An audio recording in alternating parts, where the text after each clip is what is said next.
Hi mga kabuang, may gagawin na naman akong kabuangan ngayon. Ang gagawin ko ngayon mga kabuang is ice coffee. So may Milo tayo dito mga kabuang, Nescafe stick and coffee melt. Coffee mate. And unahin natin yung mga kabuang itong Milo mga kabuang. Buksan na natin mga kabuang.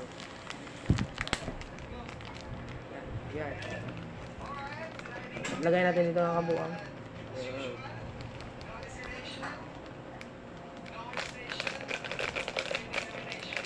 Next yung Nescafe stick. Yan, buksan natin.